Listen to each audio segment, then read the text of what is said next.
Hey, how are you? I'm going to end that. Oh, sorry. Hi. I'm here on Facebook and just getting Instagram up because I paused it to stop calls coming in. And we're going live. Good morning, friends. How are you? Happy Friday. It is Greg. It is Greg. Greg is first cab off the rank. G'day, Greg. How are you, champ? Good to have you here. Good morning, Fiona. Sorry, let me just quit email so we don't get the dings in the background. Hi, Tanj here, leadership and mindset specialist for real estate and property professionals that really want to grow themselves. G'day PK, their team and their business in the least amount of time. It's Friday. It means it's Rapid Fire Friday, where I reflect on the top coaching themes for the week and just give you rapid fire tips for you to integrate into your business and life, because I just have a desire that you fulfill your potential in the least amount of time. Who have we got here? Len, friend, Far, Sarah, Michael, Michelle, g'day, thanks for joining. Good morning, Fiona, lovely to have you here. First of all, I hope you've had a great week. I'm thinking and feeling that 2020 is flying. I don't know why it's going so fast, but it is. Good morning, Kate Ashton. Not long now. I did send you some logos last night or early this morning, my love. I feel a little crusty. I've been up till about, I don't know, 2:30 this morning working. And here we are. So I love you. Thanks for joining in. Melba 74 in the house. Let's get stuck straight into it because your time is super precious.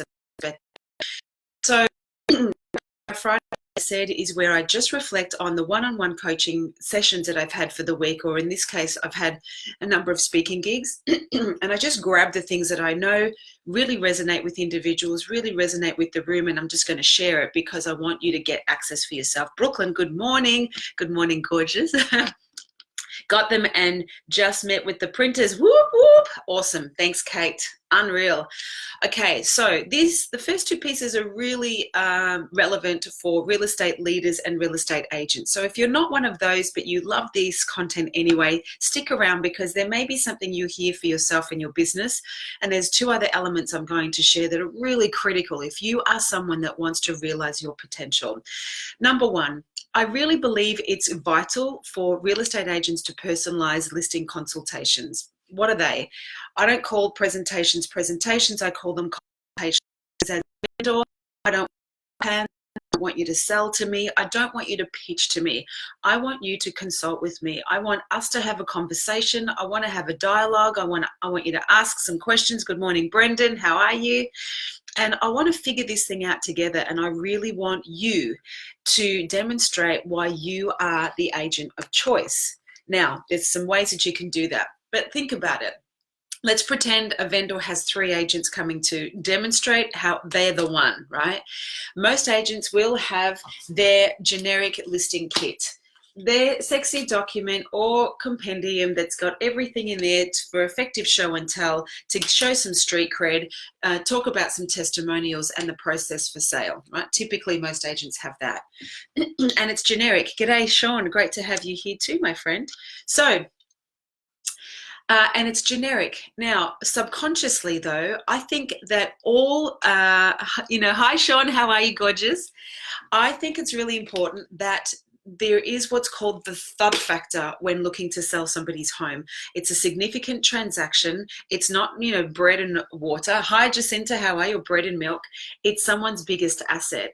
And if you're just rocking up as an agent being generic, you're not showing that you've invested time and energy into it already, or you're not really thinking about the client and the end result. Pardon me. So take your sexy listing kit with everything in there. But in addition to that, please just spend a couple of cents, a couple of dollars, and get yourself a nice manila folder, potentially a folder in your brand colors, personalizer with the vendor's name and the address. Inside there, you can put in a copy of your qualifying questionnaire if you have something like that in your conversations that you have on the phone. You can put a copy of the CMA. You can put some compatible and comparable sales in there. And you can also obviously put the authority with the intention to sign the listing up on the spot. Now, why, by the way, if you're watching this live, type in live. If you're watching the record, type the record. I'm curious, why would I suggest that agents take in an additional personalized folder with the name and the address written or typed on it in addition to your listing kit? Why do you think I am recommending that? Couple of minutes, no, couple of seconds, because seconds on social media are like minutes. To be in your live. Sean wants to be in the live. Okay, Sean, jump on. Let's bring you on. We're going to go live with Sean. Sean's going to actually say why he believes. Let's see if that works. Why do you believe? Kate, I'm asking you, why do you think it's important? Sorry. Sean's silly. Actually, Sean, maybe I shouldn't have done that. You could be in the shower or naked getting ready, tuning into us.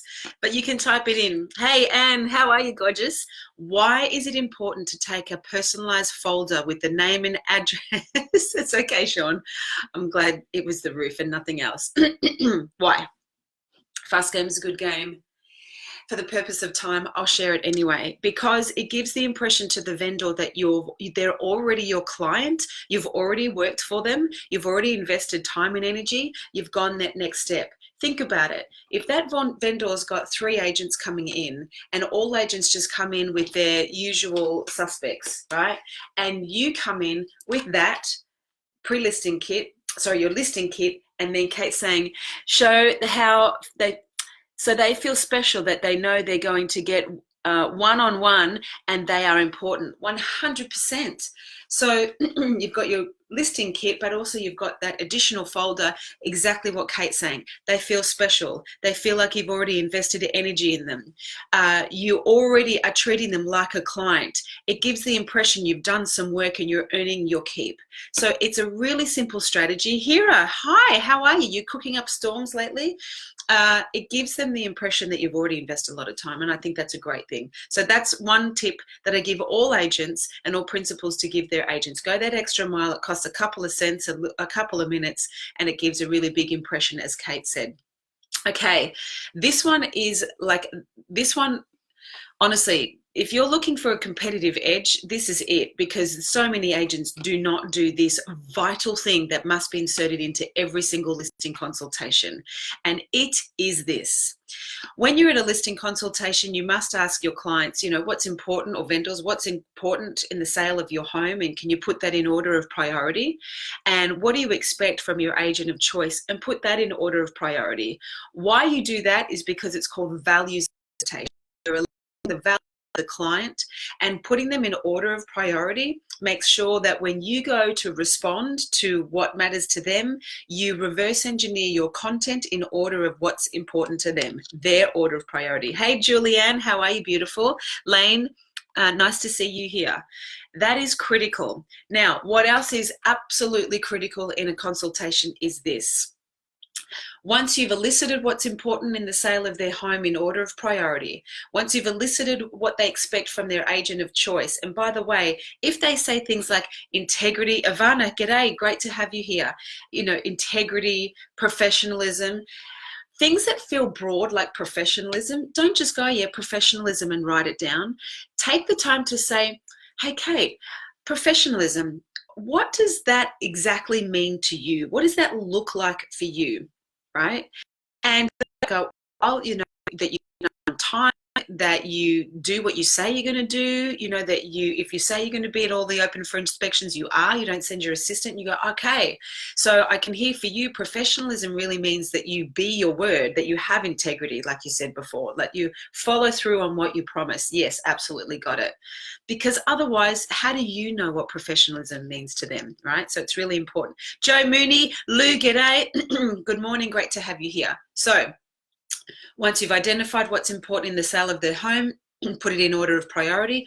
Once you understand what they expect from an agent of choice and you've distilled a little bit more information and dug deeper, and then you've asked them, of course, you've eliminated objections by asking them, once I demonstrate how I can meet what's important in the sale of your home and meet your expectations of an agent of choice, is there any reason why we can't start this journey today?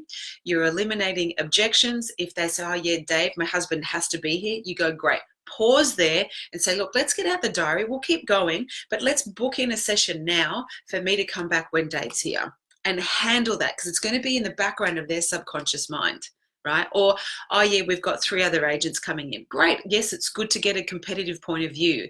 Can I ask you though, Kate, before you make a decision, could you give us a call and give me an opportunity to meet, or even better, whatever result that you've had or whatever offer you've had put on the table? Would that be okay? You're asking and showing that you're really keen to get the business, right? So that's everything up front. However, insert this question here and you significantly increase your listing conversion rate. Are you ready? Sorry, I got a frog in my throat. Jessie is ready. G'day. Who have we got here? Tori and Lisa. Thanks for tuning in. Here's what you must say. Kate, before I share with you how I can meet what's important in the sale of your home and deliver on your expectations as an agent of choice, g'day Carly, can I just share with you why real estate, like why I do what I do? You ask that question, and here's what you've done. In our brain, we have 3 brains: the subconscious brain, the limbic brain, and the neocortex. The subconscious brain is full of all the past, our judgments, beliefs, opinions, and assessments from everything that's happened in the past. By the way, a little tip, 98% of what we do comes from the subconscious brain, comes from the past and what we believe is possible. We have 60 to 90,000 thoughts a day. 90% of them are the same regurgitated thoughts as the day before, and 85% of them are negative. We're often not tuning into our potential to make decisions for our future. A. B, the limbic brain is the brain that governs the emotions. And this is the brain that's fundamental need is why. It wants the answer to its why. And the neocortex is the rational brain. That's the brain that makes decisions. So get this, most agents at listing consultations say what they do and how they do it, what they do and how they do it, what they do and how they do it. Here's our marketing campaign. Here's the way our boards look. Here's the process. Here's my assistant.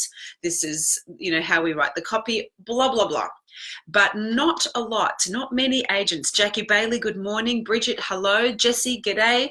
Not many agents actually say why.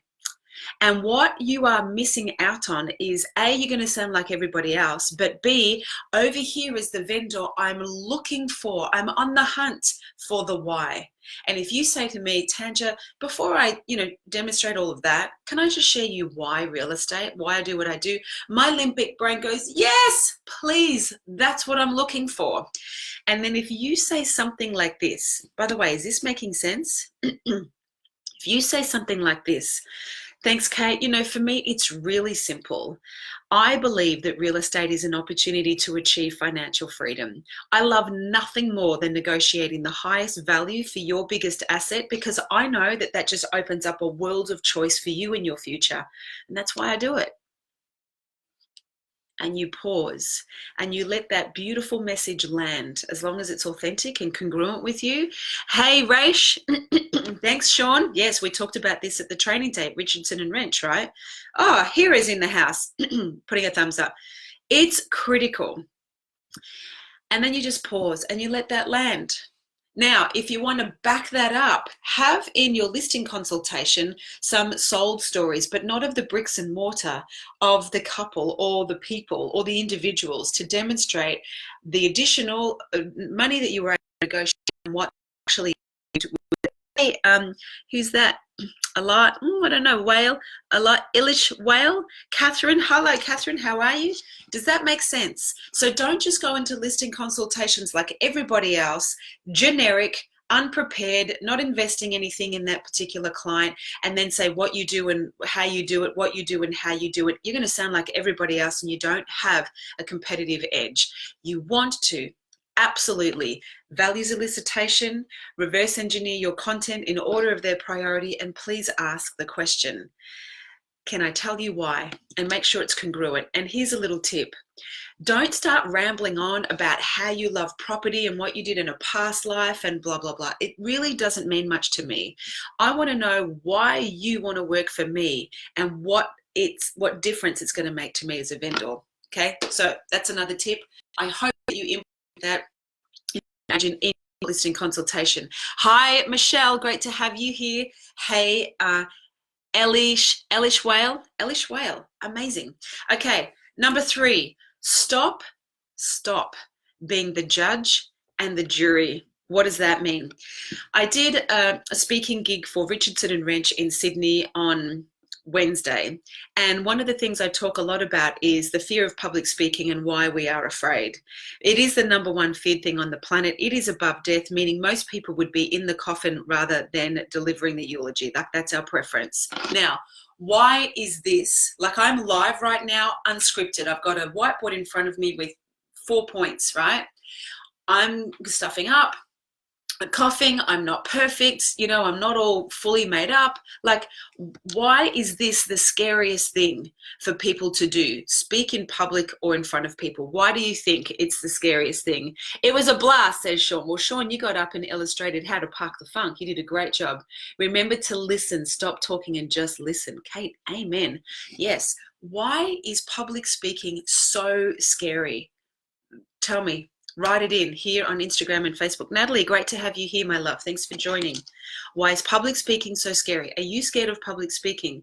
If so, why? What's your fear? What are you concerned about? Natalie's waving. I'll tell you why as people type.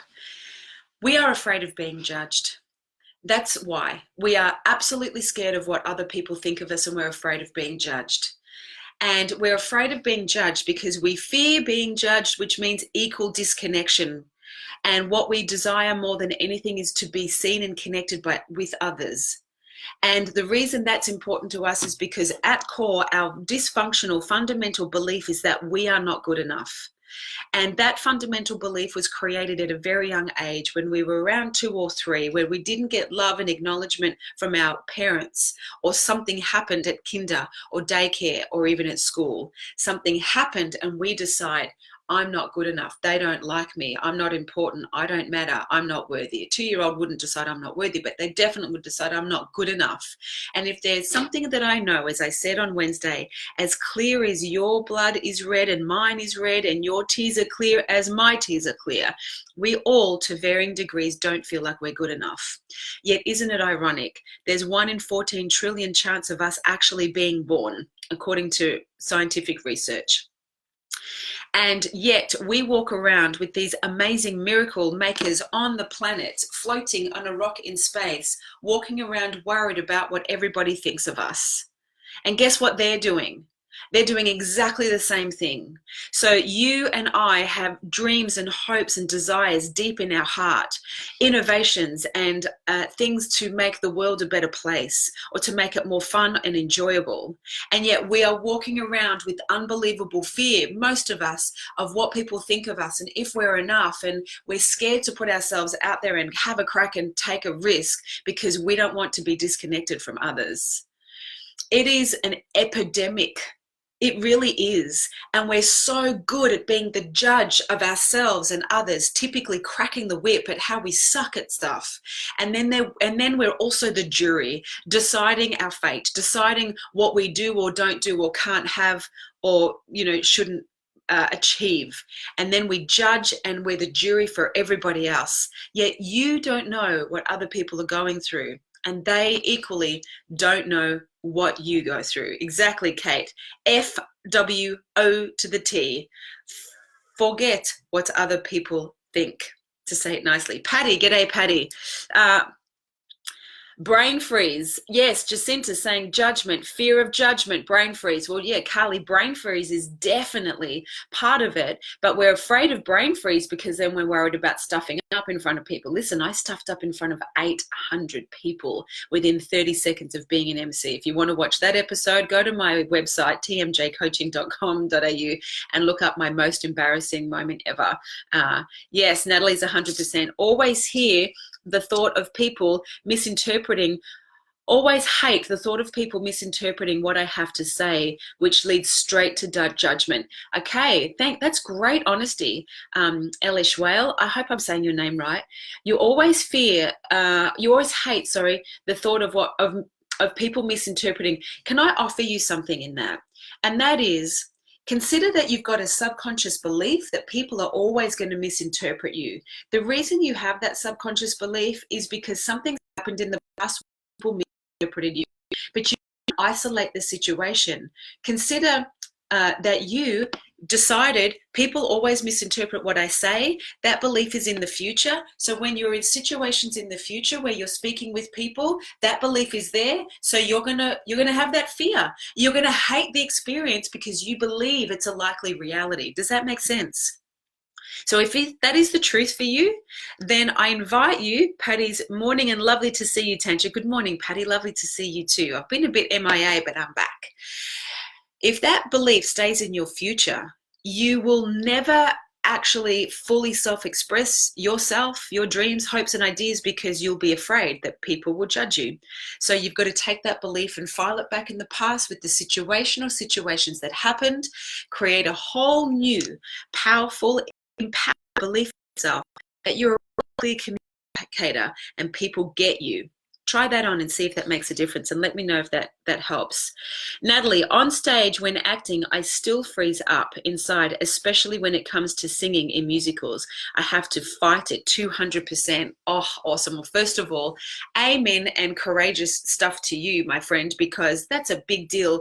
One of my ultimate dream is to be able to sing like, you know, Beyonce.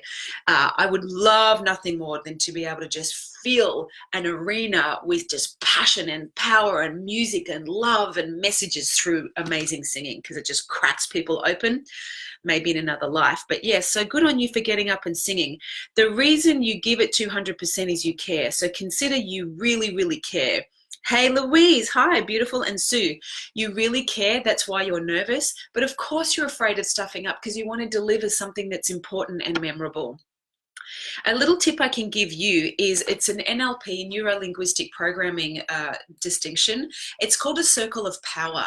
Before you go on stage, and then when you're on stage, before you make that phone call, before you present something at work, if you create a circle of power and put in that circle all the distinctions that have you feel centered, embodied, congruent, a conduit for whatever it is that you want to share, or embodied, empowered, and in the zone, you just define that circle as that. And when you get on stage, you can just visually imagine like Wonder Woman, a circle under your feet, and that'll really ground you in a positive frame of mind, which will have you more consistent with fulfilling your desire. So it's just a little tip that you can do. But yeah, good on you for being courageous. And do you know what? That's why people love watching entertainers, because it's a really vulnerable act, and it's just practice that will give you mastery to minimize those nerves. So I really take my hat off to you for giving a rat's. Hi, thanks everyone for joining in. David's here. Now, slowly doing work on changing those thoughts, thanks to our girl Erica. Yes, of course, slowly learning to change the mindset and forget what other people think. G'day, Hack, great to have you here. Hello, Wonder Woman. Oh, I'll take it. Thank you. So that's a really important thing. Please, less whip, more wand. Today, just for today, if I can give you something to take home and integrate or take into your day, just whenever you notice you have a judgmental thought, like you look at your bum in the reflection and you go, oh, my bum's big, or I look old, or I'm not good at this, or I suck at listings, or, whatever it is, just notice the thought and interrupt it and create something that's more empowering for yourself. create a new belief, because 60 to 90,000 thoughts a day, 90% of them are the same regurgitated thoughts as yesterday, and 85% of them are negative. We are literally building the neurological pathways in our brain to be hardwired to fire, to believe that that is true. And then we manifest situations in our reality to be consistent with our thoughts and beliefs. So we have to interrupt the pattern. Does that make sense? Catch the thought, replace it with something else, and stop judging others and stop being the jury of your life and theirs. Less whip, more wand is what I want to say about that. Less whip, more wand. Love that. Exactly what I needed to hear today. Yay. Amen. I'm happy for you. I don't know why I'm saying amen. I'm getting all evangelist. Now, final message. This is, we're going to go under the hood, the number one handbrake to your potential, the number one thing that sabotages people's success that I see all over the world, whether I'm coaching one-on-one on Zoom or live in a room, poet and didn't know it, is this. Staying safe and comfortable. Staying in familiar territory that you know oh so well, and fearing giving life a crack and taking a risk and doing something new and being seen. That is the number one thing that is holding you back from realizing every single thing that you have burning in your soul to fulfill before you die. You're worried, potentially, about what people think of you, and you're staying safe and small. And yet there's a battle within, because your heart knows what you're capable of. Your soul has a blueprint of what it wants to achieve for itself and its life. And every time you let your concern about what other people think of you get in the way, you put a lid on your magic, and we don't get the best of you. The thing that I love the most is when I do a workshop and I share that message with people, and you get to see people stand for being courageous and vulnerable and taking risks and being in, because, you know, billions of us on the planet walking around with all of these hopes and desires and dreams intact, and we are so scared to let them out because we don't want to stuff up. We want to be perfect. We want the approval and validation and gratification from others. We are worried, and yet what else as everybody else on the bus and the train and the plane and the street and in your cubicle in the office doing exactly the same thing. It could be the cure for cancer that exists in there. It could be the most amazing symphony. It could be a documentary that changes people's perspectives. It could be a word of love to a stranger that absolutely stops them from killing themselves that day. It could be anything or everything. So if there's something I want you more than air at times, and myself, is that we put down the whip and we wave the wand and we stop being the judge and the jury of our lives and others. And we just get fully vulnerable and courageous and take a risk and give it a crack, and know that when we stuff up, and we will, it's guaranteed, that we don't go, why me, and blame ourselves, but that we look for, what's the lesson? What did I learn? And you don't quit. You keep going. That is my desire for you and humanity today. Less whip, more wand. Yes, brain waves that fire together, wire together, 100%. Our brains are typically hardwired for suffering and struggle and pain. We're not built for that. That's our creation.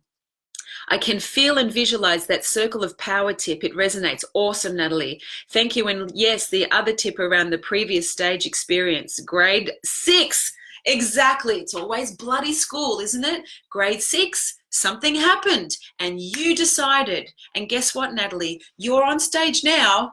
And every time you get on stage, guess what? You're in grade 6. And that belief of what you decided, that's what comes up, and you push through it. I'm asking you, when you're backstage, acknowledge the grade 6 in you. You know, you in grade 6, and give her love and compassion. And when you get out there, imagine that circle of power and step into what's possible. I've created a possibility for myself in my life, and that is the possibility of being love, inspiration, and magic. Around me, I want people to feel my genuine love for them. And sometimes that's tough love, especially as a coach or a parent. I want to be inspiring. I want people to feel in their spirit around me, not in their ego. And same with me. And, I want magic to occur. I want miracles to arise as a result of connecting with people. So, Natalie, that's what I want for you, my love. It didn't work. And it's, so yeah, gosh, good for you. Andy, g'day. Alicia again is here giving some claps. Jessica's here. You're welcome, Hira. Thank you so much for putting this shit into perspective. Yes, easy. Speaking of being fully us, how does legacy play into this, and what does legacy mean to you? Okay, interesting question. LVL, oh, g'day. Great. Dom, is it? Speaking of being fully us, how does legacy play into this, and what does legacy mean to you? Okay, here's what comes to mind. A supernova or a star still shines brightly in the sky once the star has died. Means the energy of the star, the illumination of the star exists long before the physical matter of the star, the physical matter of the star has gone, has died. For me, that's a metaphor for legacy. A legacy for me, and no one's ever asked me this question, so I may answer it really clunkily, if that's a word. For me, it is, if you're clear on your message or your purpose in life, and mine is that around me, people fulfill their potential now, whatever that is for them. If you want to make the best yo-yos for the rest of your life, if you want to be the next Oprah, or if you just want to be an unbelievable devoted parent that inspires their kids to be the best version of themselves, it doesn't matter to me. It's whatever your mojo is. I'd like my legacy to be that as a result of people interacting with me, they got access, or they were reminded of the heart of who they are, and they're a living, breathing embodiment and example of that, and that has been an example for others, and it's had a beautiful ripple effect, and that we stop walking around in this miracle place called Earth, being the judge and the jury of ourselves and others. That's what I want. So a legacy is, if you've decided on a message or an imprint that you want to leave on Earth and within the hearts of humanity, make sure it leaves people better than you found them, and it lives long after your physical matter has died. So your message can be a supernova in the sky for others. So that's my thought, but thanks, great question. Do what you're doing, and you will get your getting. Let fear go. Yes, hack or heck, yeah, hack. Fear is false evidence appearing real. That which we fear is typically the stories we tell ourselves of what might happen. It's not real. It's just a really good excuse to be safe and comfortable and not give it a crack. Thanks, Christine, says, well said. Thank you so much for your love and support and great service for mankind. We can feel you, incredible, pure heart and soul. I love you. We need more people like you. Sean, friend, love you this day. Back at you. Your energy is gorgeous, and there's a saying that you cannot see what you are not. What you see is me is just purely a reflection of you, my friend. So that's why there's a resonance. Well done. Christopher, hey, beautiful. So I'm going to leave it there because we are at half an hour. 32 minutes. So remember, if you're a real estate agent, personalize the consultation. Go the extra mile, have a folder, write their name and address on it, put in the collateral, and take it there. It's going to give them the impression you've already got them as a client, you're already working for them. Please, agents, ask the vendor, can I share why I do what I do and why real estate? And say something like this. For me, it's really simple. I believe that real estate is an opportunity to achieve financial freedom, and I love nothing more than the chance to negotiate the highest value for your biggest asset, because I know that just opens up a world of possibility future. Stop being the judge and the jury. We've talked about that. Stop.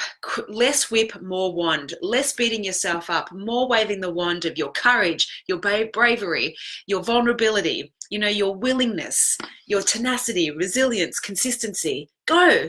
Give up. The final thing. Stop being safe and comfortable. Life's too short. You never know when you're going to go. As Dr. Wayne Dyer says, don't die with your music still in you. So that's a wrap for Rapid Fire Friday. I will be here for Mindset Mastery Monday, and here's what I'd love. I'm going to do an open mic Monday. I would love nothing more than for you to send me your questions. Where are you stuck? Where are you oscillating? Where are you really wanting to achieve your potential? DM me or write it in the comments, and I will not answer it with your name or where you're from. I'll just answer it anonymously. Hope you have a beautiful weekend. If you are in real estate, be of service tomorrow and literally speak from the heart when you're at open for inspections or calling people. And in the words of the late, great Maya Angelou, Hack, amazing, you're wonderful, God bless you too, Hack.